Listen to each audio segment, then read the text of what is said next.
Halo guys, welcome back to my digital journal. Review new here, welcome.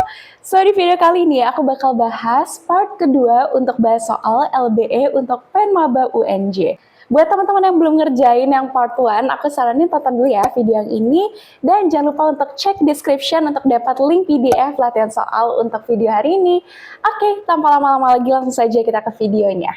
Oke teman-teman, langsung saja kita ke pembahasan soalnya. Seperti biasa kita bakal memulai dengan materi main idea. Kalau teman-teman udah ngelihat ada keyword seperti title ya, terus topic, main idea, atau the text is mainly about, the main information, udah pasti ini soal main idea. Nah, karena nanti teman-teman bertemu dengan 3 paragraf ya untuk soal-soal PEN Maba UNJ, teman-teman gak usah baca semuanya. Pertama, teman-teman baca full untuk paragraf pertama dan akhir. Dan untuk paragraf tengah, teman-teman baca kalimat pertama dan akhirnya aja. Oke, itu strategi yang bakal kita terapkan di 3 soal yang kita bakal temui ini. Oke, kita dari soal pertama. What is the best title for the text? Nah, ini kan menanyakan judul. Judul berarti main idea ya. Oke, coba kita baca dulu full paragraf pertamanya ya. In 1945, a self-taught engineer named Percy Spencer was working for Raytheon Corporation. Nah, jadi sih ada engineer yang self-taught. Self-taught itu tuh artinya dia belajar dengan cara sendiri ya, engineer-nya itu. Nah, dia kerjanya tuh untuk perusahaan namanya Raytheon. Apa sih Raytheon? Dia adalah perusahaan yang ternyata memanufaktur namanya tuh magnetron untuk set radar. Oke, ini ngasih tau background-nya dia. Nah, waktu itu tuh dia tuh sedang standing near an active magnetron during a test. He noticed that a chocolate bar in his pocket had completely melted. Nah, waktu itu dia lagi berdiri tuh di samping magnetron yang aktif. Terus tiba-tiba dia kan di kantongnya tuh ada coklat ya. Ternyata coklat itu tiba-tiba meleleh yang ada di kantongnya. Dia kan ngerasa kayak, wah terkejut nih. Makanya disebutkan unexpected observation sparked the idea that microwave radiation could be used to cook food. Nah, berarti sih ada observasi yang unexpected. Unexpected kan berarti mengejutkan, tidak disangka-sangka. Akhirnya karena ada hal tersebut itu memberikan ide ini kepada dia. Kalau radiasi microwave itu bisa digunakan untuk memasak makanan. Oke, berarti pada dasar paragraf 1 ini lagi ngebahas ada penemuan mengejutkan yang nggak disengaja ya, bahwa si coklat bar tersebut bisa meleleh kalau lagi dekat dengan radiasi. Oke, sekarang kita lihat paragraf yang kedua. Nah, kalau paragraf kedua kita nggak usah baca semuanya ya, baca kalimat pertama sama akhirnya aja. Coba kita baca bareng-bareng.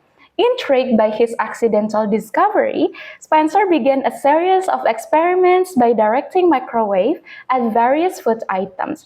Nah, dia itu kan intrigue. Intrigue tuh jadi dia tuh penasaran gitu. Dia kepo karena tiba-tiba ada penemuan yang accidental, yang tidak disengaja oleh dia. Yang tadi tentang coklat bear itu ya teman-teman, akhirnya dia bilang, oke deh aku bakal melanjutkan eksperimennya. Dengan cara apa? Dengan mencoba microwave tersebut dengan berbagai jenis makanan. Terus last sentence-nya bilang nih, dia itu submit his design of a patent October 8, 1945, which was officially granted on January 24, 1950. Nah, alhasil kan dia sukses tuh eksperimennya. Akhirnya dia meminta hak paten ya, itu 8 Oktober, di mana itu dia beneran baru dikasih, granted itu ya, diberi atau dikasih si hak patennya pada Januari 24, 1950. Jadi hak paten itu tuh maksudnya adalah kalau misalnya kita menemukan suatu teknologi, nah supaya teknologi kita dilindungi, itu tuh kita menggunakan namanya hak paten ya teman-teman. Oke, berarti itu penemuan Spencer sukses ya teman-teman. Terus paragraf terakhir kita baca full ya. The first commercial microwave ovens marketed by Raytheon Radar Range in 1947 were massive, standing nearly 6 feet tall and weighing around 750 pounds. Nah, kalau kita lihat, ini tuh microwave pertama kali komersial tuh pertama kali dijual ya. Itu 1947, tapi itu sangat masif, sangat besar. Karena tingginya tuh sampai 6 kaki. Beratnya aja tuh berat banget, 750 pounds. Nah, because their enormous size and high cost, they were initially sold only to restaurant and commercial kitchens. Nah, karena kan dia tuh ukurannya sangat enormous. Enormous itu apa artinya? Itu sangat besar, teman-teman. Dan biayanya juga mahal, high cost gitu.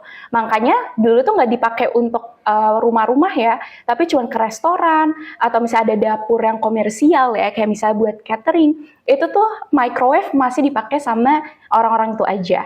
Tapi barulah tahun 1970, microwave ovens itu menjadi affordable, jadi terjangkau ya, dan lebih compact. Compact itu lebih padat, jadi lebih kecil ya, nggak sebesar itu, sehingga menjadi common household appliances in the United States. Nah, barulah 1970 ini jadi household. Jadi rumah tangga itu bisa pakai teman-teman untuk microwave tersebut. Nah, berarti kan judulnya paling cocok adalah ada penemuan microwave yang dilakukan secara tiba-tiba ya teman-teman. Sekarang kita cek satu persatu dari opsi A, apakah kita sedang membicarakan Percy Spencer's Career and Scientific Discovery. Kalau ini ngebahas tentang karirnya si Percy Spencer dan juga penemuan saintifiknya. Nah, tidak ya teman-teman, karena kalau ngebahas karir tuh kita nggak tahu tentang dulu karirnya apa, terus dia pindah kemana, dan sekarang di mana.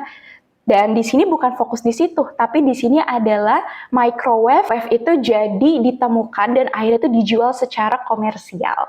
Oke, terus yang kedua, Raytheon Growth through Radar Technology. Kalau ini malah ngebahas tentang pertumbuhan perusahaan Raytheon. Dalam apa? Dalam teknologi radar. Nah, ini jelas banget ya, karena kita nggak ngebahas penemuan radar. Oke, terus yang C, Commercial Kitchens during Post-War American Expansion. Kalau ini berarti dapur-dapur komersial ketika sedang adanya ekspansi Amerika pasca perang. Post-war itu artinya pasca perang ya teman-teman. Apakah ia sedang ngebahas ini? Tidak ya teman-teman. Terus yang D, Advance in Military Radar Equipment Development. Kalau ini malah ngebahas tentang kemajuan radar militer. Nah, di sini salah ya, padahal kita kan di sini benda yang ditemukan itu adalah microwave, bukan radar. Jadi jawabannya adalah pasti yang E, teman-teman. Ada accidental invention of microwave ovens ya. Jadi ada penemuan ya, invention itu yang tidak disengaja, accidental, atas oven microwave. Itu sesuai ya, karena yang tadinya ditemukan secara tidak sengaja, terus sekarang menjadi komersial. Jadi jawabannya yang E ya teman-teman. Oke, sekarang kita lihat ke soal yang kedua, pertanyaannya nih. The passage mainly discusses, nah kalau ada kata mainly discusses, berarti main idea. Lagi caranya kita baca full paragraf pertama dan akhir, serta paragraf tengah kalimat pertama dan akhirnya. Oke, kita lihat yang pertama, ada eradication of smallpox is the greatest achievement in public health.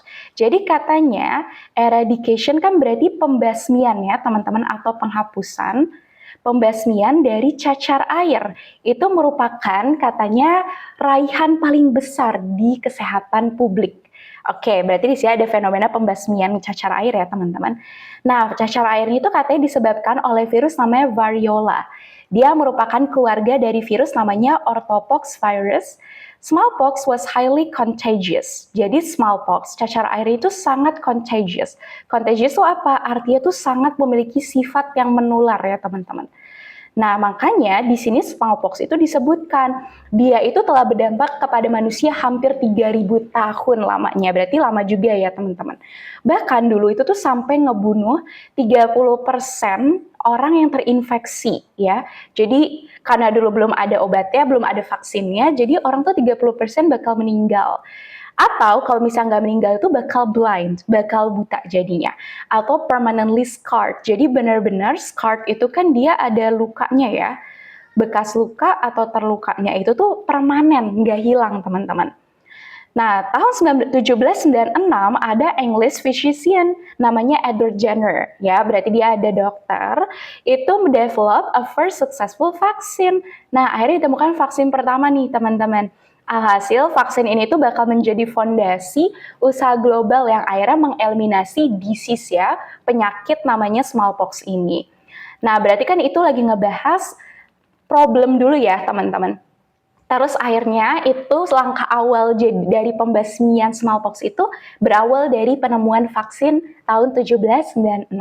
The decisive turning point came in 1967 when the World Health Organization launched an intensified global eradication program. Nah, di sini ada decisive. Decisive itu artinya apa sih? Jadi di sini ada poin yang paling menentukan ya dari pembasmian smallpox. Itu waktu pas WHO itu mengeluarkan program penghapusan global yang sangat intens. Oke, berarti di sini usaha yang dilakukan orang untuk membasmi cacar air semakin besar ya teman-teman. Terus last sentence-nya bilang, the WHO combine mass vaccination with the surveillance containment strategy, vaccinating all known contacts around each reported case to stop transmission. Jadi cara yang dilakukan oleh WHO ini adalah mereka tuh vaksinasi besar-besaran ya, mass.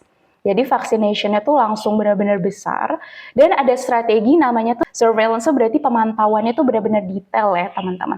Memvaksinasi semua kontak dari orang yang memang dekat gitu dengan orang yang terlapor kasus smallpox. Terus kita lihat di paragraf terakhir, nah makanya di beberapa dekade berikutnya sekarang ada kampanye yang ternyata mereka itu sudah ke Afrika, ke Asia, Amerika Selatan. Jadi makanya bahkan saat ini tuh kasus terakhir dari smallpox itu di Somalia 1977. Akhirnya baru 1980 itu sukses nih teman-teman. Bahwa dunia ini telah hilang cacar air ya, the world free of smallpox, making it the first and only infectious disease to be eradicated. Dia tuh pertama dan cuma satu-satunya penyakit di dunia ini yang benar-benar bisa dibasmi ya teman-teman, eradicated. Although the campaign required billions of vaccine doses, thousands of health workers, and strong international cooperation, it ultimately saved countless lives and demonstrated the power of coordinated global action. Jadi di kalimat itu lagi bilang walaupun usahanya tuh besar banget ya sampai akhirnya ada pembasmian ini, seperti itu kayak vaksin dosisnya banyak banget, terus banyak pekerja kesehatan, terus kerjasama internasional yang kuat. Tapi alhasil bisa menghapus ya penyakit yang sangat menginfeksi ini ya teman-teman. Berarti kalau kita lihat dari paragraf 1 sampai 3, ini tuh ngebahas tentang ada pembasmian secara besar-besaran ya, secara global ke penyakit apa? Cacar air ya, smallpox. Sekarang kita lihat yang A, the discovery of first smallpox vaccine. Nah, tadi yang ngebahas vaksin pertama itu cuma disebut di paragraf 1 aja ya teman-teman, yang 1796. Tapi kan dari paragraf 2 sampai 3 itu nggak ngebahas vaksin pertama lagi, udah ngebahas tentang pembasmian global yang dilakukan oleh WHO. Terus yang base symptoms and impact of smallpox disease. Kalau ini ngebahas symptoms tuh artinya gejala ya teman-teman. Kalau impact tuh dampak. Apa kita ngebahas gejala dan dampak cacar air? Tidak ya teman-teman. Terus yang C, pembasmian global dari smallpox dan kesuksesannya. Nah itu betul banget, kita sedang ngebahas eradication, pembasmian global dari cacar air dan kesuksesannya. Itu cocok ya, karena dari tadi banyak banget kata eradication dari paragraf 1, 2, dan 3. Jadi jawabannya adalah C. Sekarang kita lihat yang D kenapa salah. Yang D malah bilang biological characteristic of the variola virus. Kalau ini ngebahas karakter biologis dari virus ini. Nah, kalau ngebahas karakter biologis pasti teksnya ngebahasnya teknis banget ya teman-teman, ngebahas dari sisi biologi. Padahal kan tidak ya di teks ini. International efforts of modern public health. Kalau ini ngebahas usaha internasional untuk kesehatan publik modern. Nah, di sini adalah terlalu umum karena kalau modern public health kan kesehatan publik bisa banyak banget ya teman-teman, gak smallpox aja, mungkin COVID-19 juga masuk, atau penyakit-penyakit lainnya. Sedangkan kalau di sini kan cuma spesifik eradication dari smallpox, jadi jawabannya adalah ya C. Oke, teman-teman, kita next question. Pertanyaannya, the main information of the text is that. Oke, pertanyaannya main information berarti again, informasi utama adalah main idea. Berarti pakai cara yang tadi ya, teman-teman. Coba kita lihat dari paragraf pertama. Tahun 2026, bulan Juni itu ada fenomena namanya No Viral No Justice. Apa sih No Viral No Justice? Itu ada new challenge for law enforcement in digital era by Indonesia's Deputy Minister of Communication and Digital Affairs. Jadi di situ ada gerakan namanya No Viral No Justice ya. Nggak ada viral berarti nggak ada keadilan. Ini merupakan tantangan baru nih untuk law enforcement. Law enforcement itu artinya para penegak hukum ya, teman-teman, kayak polisi, jaksa, atau mungkin hakim, itu namanya law enforcement. Nah, ini munculnya pas era digital katanya. Ini disebutkan oleh Menteri Komunikasi dan Digital ya, teman-teman. Nah, katanya term describe a situation in which legal cases often receive attention and prompt action only becoming viral on social media. Nah, istilah ini tuh katanya merupakan menunjukkan kalau ada kasus hukum itu baru dapat perhatian dan mendorong prompt itu artinya mendorong ya teman-teman. Mendorong adanya aksi kalau misalnya udah viral aja. Nah, fenomena ini katanya emerge atau misalnya muncul di sini karena ada perubahan besar nih, major shift. Adanya public discourse, berarti diskusi publik yang tadinya tuh di dunia fisik, sekarang banyak orang tuh diskursusnya tuh di dunia digital. Nah, Indonesia kan punya internet user besar banget tuh, 230 juta. Oke, berarti sih ada fenomena di mana kalau kita tuh nggak bisa dapat keadilan kalau nggak ada viralnya. Kenapa? Karena Indonesia tuh sekarang semua banyak diskursusnya di dunia digital karena dia banyak sekali pengguna internetnya. Oke, kita baca paragraf kedua. Katanya fenomena itu partly driven, berarti setengahnya tuh didorong karena apa? Ternyata didorong karena algoritma sosial media, yaitu ada filter bubbles, exposing users mainly to information that match their existing views. Jadi hanya memaparkan ke para pengguna tuh informasi yang memang cocok gitu dengan apa yang biasa mereka temui. On the other hand, experts emphasize that legal decisions will ultimately be based on facts and evidence rather than public sentiment or online popularity. Nah, para ahli tuh bilang nih, katanya emphasize ya, menekankan. Apa tuh menekankannya? Kalau misalnya keputusan publik itu harus 100% berbasis fakta, ya, sama berbasis evidence, berbasis bukti. Bukan berdasarkan sentimen publik atau popularitas online aja. Berarti kan ini lagi kritik tentang no viral no justice ya, teman-teman. Katanya isu ini nggak hanya unik Indonesia katanya, tapi telah menjadi kekhawatiran global. Jadi nggak hanya di Indonesia, no viral no justice juga terjadi secara global, teman-teman. Nah, makanya kebutuhan keadilan itu swift and fair often conflicts with the slower, more methodical nature of formal legal procedures. Jadi katanya kebutuhan keadilan tuh sering berkonflik antara apa? Ada yang ingin swift, ingin cepat dan adil, tapi kan kalau nature atau misal alami dari prosedur legal yang formal itu kan lebih lambat, banyak metodologi. Jadi makanya sering bertentangan di hal tersebut. Nah, no viral no justice phenomenon highlights the challenge of balancing the influence of public opinion with the integrity of legal system gitu. Jadi makanya ini tuh memberikan tantangan gimana sih cara menyeimbangkan pengaruh opini publik dengan integritas dari sistem hukum gitu teman-teman. Jadi ada pertentangan ya antara hukum dan keadilan yang ada di publik tersebut. Berarti kalau kita lihat ini lagi ngebahas tentang fenomena baru ini yang ternyata memberikan kekhawatiran ya teman-teman. Kita lihat dari yang A. Viral public opinion is increasingly challenge fair and prosper legal procedure. Kalau ini bilang katanya opini publik yang viral itu memberikan tantangan. Apa sih yang sebenarnya adil dan juga prosedur dalam hukum. Nah, ini jawabannya teman-teman, karena kan benar ya, karena ada opini publik itu menantang sebenarnya prosedur hukum yang harusnya adil dan juga lebih tepat proper. Cocok, karena disebut dari paragraf 1, 2, dan 3. Sekarang kita lihat kenapa opsi lain bisa salah. Kalau yang B malah bilang katanya digital platforms itu telah mentransformasi diskusi publik dan partisipasi secara penuh, completely. Nah, ini salah kata completely-nya.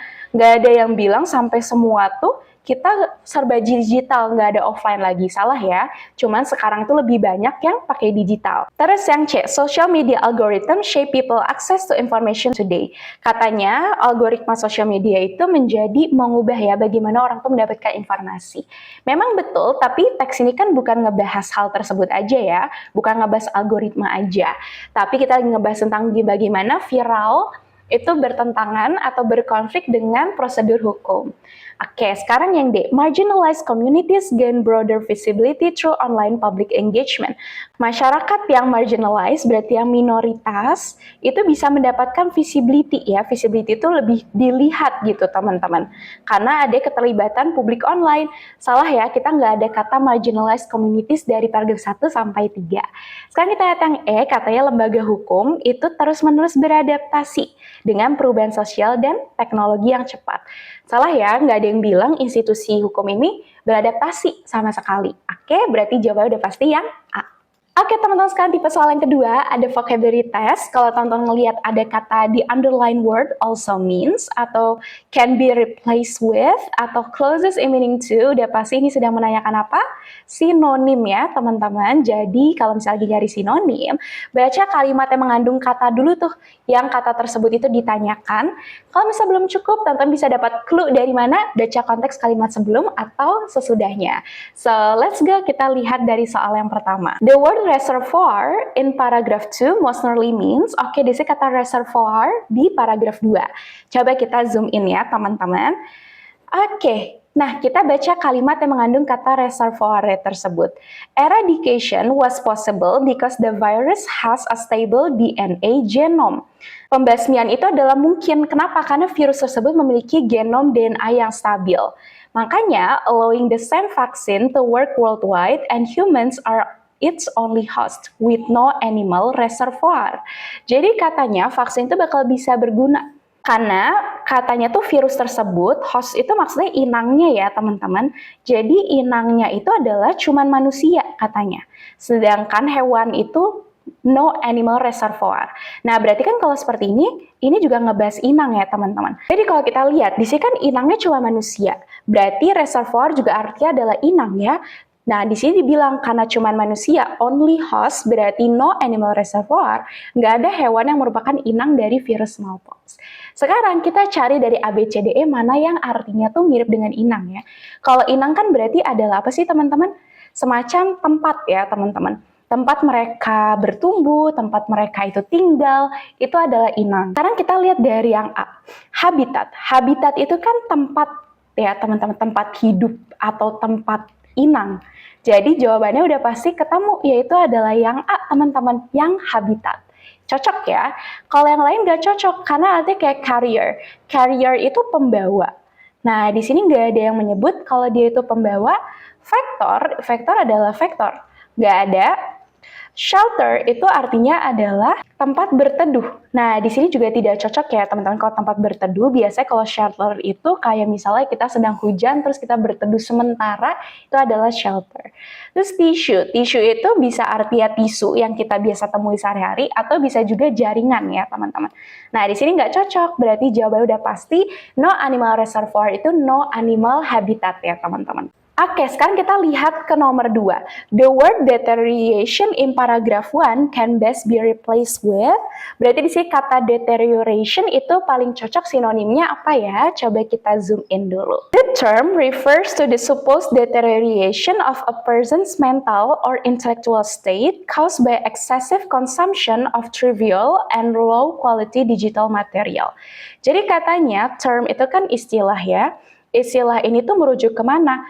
Adanya mental atau kondisi intelektual orang tuh yang menjadi deterioration. Kenapa dia bisa deterioration? Karena ada konsumsi yang berlebihan dari material digital yang kualitas rendah dan trivial. Trivial itu artinya biasa.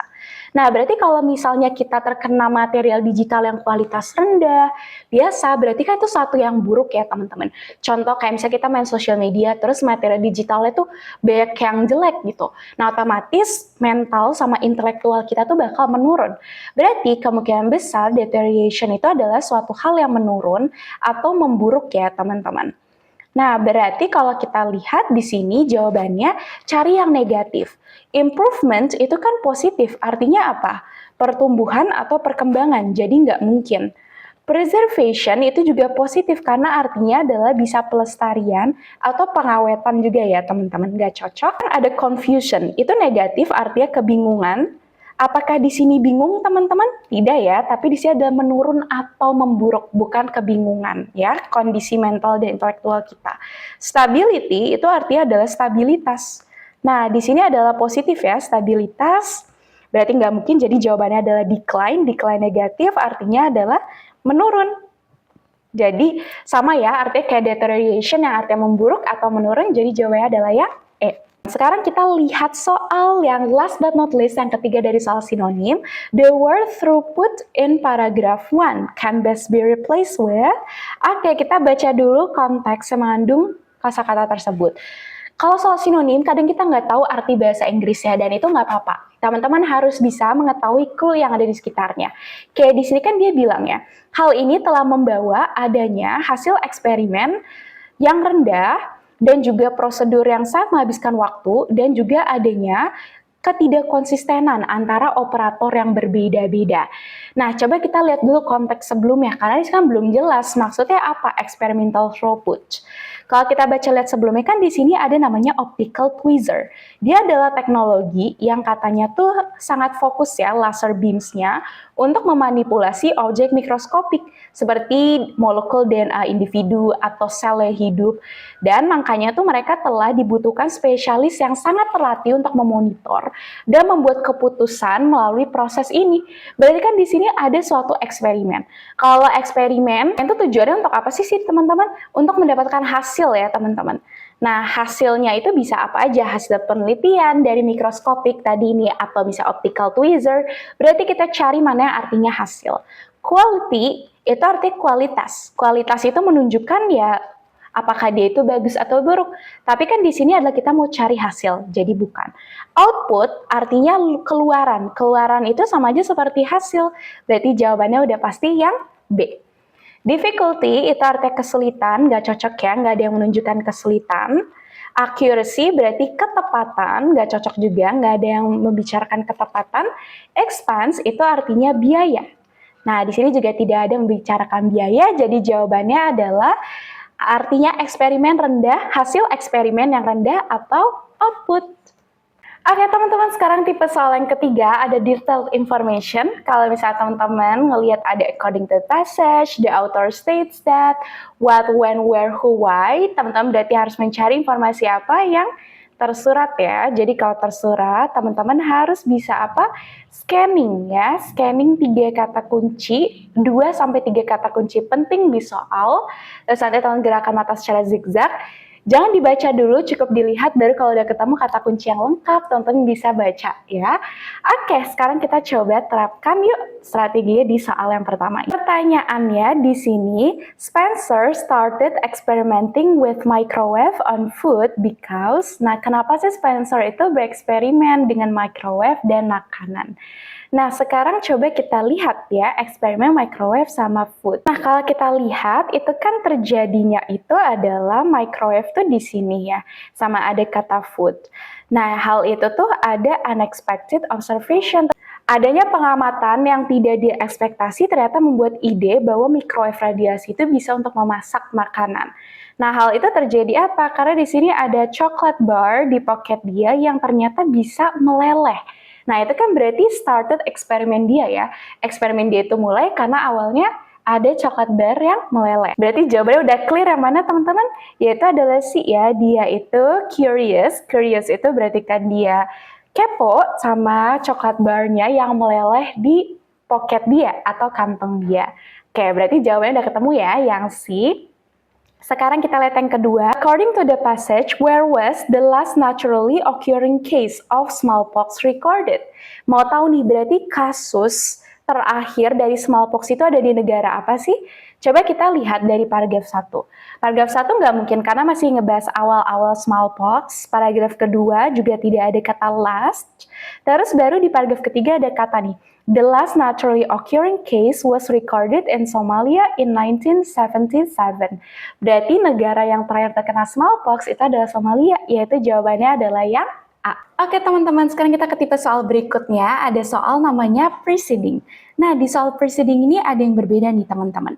Biasanya pertanyaannya kayak the paragraph preceding the passage most likely discusses, atau the part comes before this passage probably deals with. Jadi di sini kita lagi memprediksi kira-kira paragraf sebelumnya itu ngebahas apa ya sebelum paragraf tersebut. Strategi cepatnya teman-teman baca, fokus pada paragraf pertama khususnya di kalimat pertama. Nah, coba kita terapkan di soal yang pertama ini. What topic does the paragraph preceding the passage most likely discuss?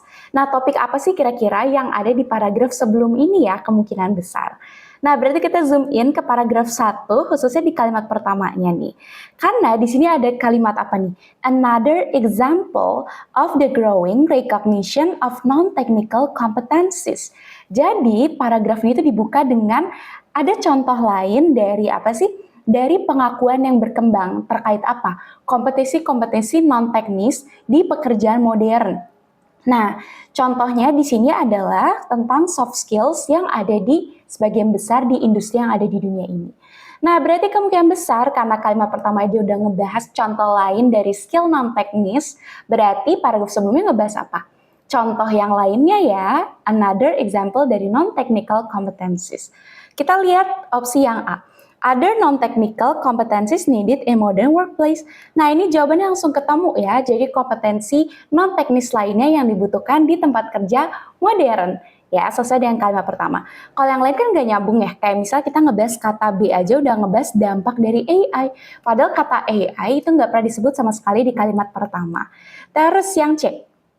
Importance of technical expertise. Kalau ini malah ngebahas pentingnya punya keahlian teknis. Jelas berbeda ya, karena kalau kita lihat di sini ngebahas apa? Non-technical competencies, bukan technical expertise. Terus yang D, the challenge of global workforce. Kalau ini ngebahas tantangan dalam tenaga kerja di dunia global. Salah, kita nggak ada kata global workforce. Terakhir ada changing structure of higher education systems. Kalau ini bilang ada struktur yang berubah di perguruan tinggi. Apakah kita bilang higher education system? Kan tidak ya teman-teman. Jadi dia nggak mungkin jadi preceding yang di passage berikut. Oke, sekarang kita coba lagi di soal yang kedua. Di sini sama lagi pertanyaannya paragraph preceding the passage ya. Fokus paragraf pertama, kalimat pertama. Di sini apa yang teman-teman lihat? Ada kata in addition.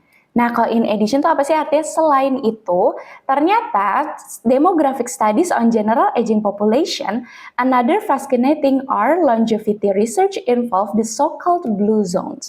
Jadi katanya, sebagai pertambahan di studi demografik nih terhadap apa populasi umum yang telah menua ya, aging populations, ternyata ada penelitian menarik lainnya, yaitu apa sih? Blue zones. Nah, berarti kan kalau kita lihat karena ada kata in addition to demographic studies, kemungkinan besar pasti lagi ngebahas apa? Studi demografik lainnya terhadap populasi yang telah menua. Berarti jawabannya apa teman-teman? Kita lihat dari yang A, demographic studies on general aging populations. Nah, ini jawabannya adalah yang A. Karena kemungkinan besar lagi ngebahas apa? Studi demografik lainnya ya di general aging populations. Betul, karena ada kata transisi in addition to. Kalau kita lihat yang kedua, tiba-tiba ngebahas apa? Ada Mediterranean communities. Kita nggak ngebahas tentang komunitas Mediterranean. Terus kita juga nggak yang C, nggak ngebahas sejarah karena dari kalimat pertamanya aja udah bukan sejarah.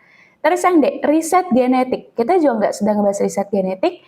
Dan yang E, apalagi ngebahas economic challenge atau tantangan ekonomi, itu juga tidak cocok. Jadi jawabannya yang A ya teman-teman. Sekarang kita lihat soal yang ketiga, masih sama paragraf preceding. Berarti teman-teman lihat kalimat pertama, paragraf pertama. Beyond the long-standing challenge of manually operating optical tweezers, a groundbreaking innovation has recently emerged from Swedish researchers. Berarti katanya, kan udah ada tantangan yang berkepanjangan, long-standing challenge. Dari apa? Dari optical tweezers. Alhasil di sini ada solusi nih, berupa inovasi yang ditemukan oleh siapa? Peneliti asal Swedia. Berarti kan ini udah ngebahas apa? Udah ngebahas ke arah solusi ya paragraf ini. Berarti kemungkinan besar kalau ada solusi pasti sebelumnya ada apa? Ada problem dulu atau masalah. Berarti precedingnya kita cari yang ada kata challenge atau problem. Nah, kalau yang A itu ngebahas scientific background and research-nya dari Giovanni Volpes. Apakah kita cocok kalau ngebahas latar belakang dari risetnya? Tidak ya, teman-teman. Terus yang B, price discoveries in modern laser physics. Kalau ini ada penemuan dari apa? Fisika laser modern. Salah, karena kalau penemuan berarti udah inovasi ya teman-teman. Metode alternatif dalam memanipulasi partikel mikroskopik. Ini juga salah karena kita nggak ngebahas metode-metode ya teman-teman. Yang D, principle dan manual limitations. Nah, berarti sih ada prinsip dan batasan. Limitasi kan berarti ada kekurangan atau batasan ya teman-teman. Dari optical tweezers kira-kira cocok nggak? Cocok teman-teman karena paragraf ini lagi ngebahas apa sih? Ngebahas solusi dari masalah optical tweezers tersebut. Oke, sekarang kita lihat yang kenapa bisa salah? Karena dia ada kata industrial automation in Swedish technology. Kalau ini berarti ada industri yang sudah otomasi, udah banyak otomatisnya. Padahal kalau kita lihat di sini, itu baru menjadi inovasinya, bukan masalah yang sebelumnya. Berarti jawabannya adalah D ya teman-teman, akan ngebahas prinsip dan kekurangan atau batasan yang dialami oleh optical tweezers yang D. Oke, sekarang kita ke soal berikutnya, ada stated unstated question. Berarti kalau seperti ini kita cari apa? Kita cari pernyataan yang mungkin bisa benar, true, atau yang mungkin yang false, yang tidak disebut dalam satu teks. Caranya gimana? Kita cek opsinya terlebih dahulu di soal-soal berikut ini. Oke, kita mulai dari level yang paling easy dulu ya, teman-teman. Which component is not integrated into smart trap? Mana sih komponen yang nggak termasuk ke dalam smart trap? Kita lihat kata smart trap itu kan ada di paragraf keberapa nih? Paragraf kedua ya, ada smart trap itu adalah AI system. Oke, nah dia adalah sistem AI. Coba kita lihat apakah benar komponennya ada image analysis? Oh, sistem ini betul, mengkombinasi image analysis. Berarti jawabannya A adalah disebutkan. Deep learning itu juga disebut, terus manual control disebut tidak.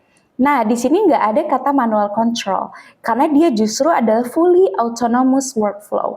Kalau autonomous, dia itu udah nggak manual, teman-teman. Mereka bisa bekerja sendiri atau otomatis. Berarti jawabannya adalah yang not integrated, adalah jawabannya yang si manual control. Fluid control, coba kita lihat yang D, ada nggak? Ada ya, di paragraf kedua. Closed loop feedback juga itu disebut di paragraf kedua, jadi jawabannya adalah yang C. Oke, sekarang kita soal yang kedua, level yang medium. The following are true about the first commercial microwave oven except. Nah, mana pernyataan yang benar tentang microwave komersial pertama? Kecuali. Nah, berarti kalau dicari benar atau yang salah? Tentunya cari yang salah, teman-teman, karena yang benar atau kecuali. Berarti cari yang false ya teman-teman. Coba kita lihat satu per satu. Commercial microwave oven kan baru disebut di paragraf ketiga tuh di sini ya. Benar nggak nih kalau dia beratnya 750 pounds? Benar ya, disebut weighing around 750 pounds. Berarti beratnya 750 pounds. Terus katanya tingginya 6 feet tall, 6 kaki. Itu juga sebut ya, 6 feet tall. They were marketed as the radar range. Mereka dipasarkan namanya sebagai radar range. Itu juga betul ya, marketed by Raytheon as the radar range. Terus katanya mereka sebagian besar dijual untuk keperluan rumah tangga. Nah, salah ya, karena kalau kita lihat, mereka tuh initially awal itu jual cuma ke restoran sama dapur-dapur komersial saja. Ya, berarti yang disebut first commercial microwave itu adalah salah ya. Yang D itu tidak tepat. Oke, karena kalau dijual ke rumah tangga itu baru kalau microwave yang terjadi di 1970, bukan microwave yang pertama.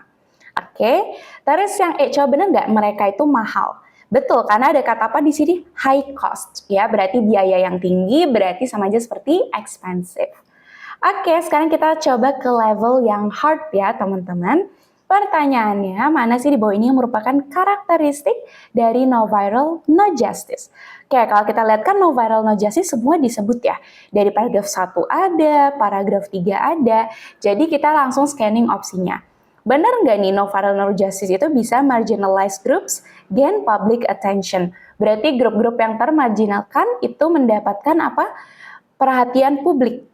Nah, kita cari kata marginalize, paragraf 1 nggak ada, dan paragraf kedua disebut tuh, tren ini bisa membantu marginalized groups gain public attention. Berarti true ya, teman-teman. It is partly driven by social media algorithms. Benar nggak nih kalau mereka itu didorong setengahnya oleh algoritma sosial media? Cari kata partly sama social media. Paragraf 1 ada nggak? Tidak ada. Paragraf kedua, ada ya teman-teman, the phenomenon is partly driven by social media algorithms yang akhirnya menciptakan filter bubbles. Jadi dia true, bukan exact. Yang C katanya, ini menyebabkan government ban social media. Kalau ini menyebabkan pemerintah itu menghapus social media. Ada nggak di paragraf 1? Nggak ada. Paragraf kedua juga tidak ada. Paragraf ketiga juga tidak ada ya teman-teman, berarti dia adalah yang false statement karena nggak ada yang bilang kalau pemerintah tuh menghapus social media karena ada fenomena no viral, no justice. Sekarang kita lihat yang D, katanya menyebabkan challenge for law enforcement. Cari katanya scanning, oh ada nih paragraf 1, a new challenge for law enforcement. Berarti yang D tepat. It reflects a shift of public discourse to digital platforms. Shift public discourse, kita cari. Paragraf 1, oh ada nih major shift in public discourse from physical space to digital platform. Berarti jawabannya C itu disebutkan ya teman-teman. Oke, sekarang kita ke next question. Ada tone. Itu pertanyaan tentang author's attitude regarding X is. Fokusnya adalah teman-teman cari kata-kata yang mendeskripsikan perasaan atau situasi ya, supaya tahu dia tuh arahnya ke positif, negatif kah, atau netral. Nah, teman-teman harus hafal kalau yang positif itu pasti jawabannya antara encouraging, supportive, optimistic, persuasive, appreciative, atau enthusiastic. Tapi kalau netral, tapi kalau misalnya negatif, itu bisa critical, skeptical, pessimistic, dismissive, atau sarcastic, atau cynical, atau concerned. Itu teman-teman harus hafal ya, dia adalah negatif. Dan terakhir, kalau netral, itu ada objektif, informatif, netralnya sendiri, terus factual sama formal. Nah, ini bisa menjadi jawaban dari tone author's attitude-nya. Kita mulai dari pertama, kita baca skimming aja. Kalimat pertama sama kalimat akhir masing-masing paragraf. Nah, author's attitude-nya kira-kira apa terhadap topik dari teks ini? Nah, kita baca di sini kan ada demographic studies ke general aging populations. Mereka meneliti area yang menarik di fascinating, yaitu longevity research di blue zones. Jadi mereka meriset apa sih? Longevity itu tuh artinya riset tentang panjang umur dari orang-orang yang tinggal di zona biru. Oke, terus kalimat akhirnya bilang katanya, akan tetapi, scientific evidence linking lifestyle factors to exceptional longevity in this region does not always meet rigorous quality standards. Nah, katanya bukti-bukti saintifik yang berkaitan dengan kepanjang umuran yang luar biasa di daerah ini ternyata nggak berkaitan dengan standar kualitas yang sangat luar biasa ya, rigorous quality standards.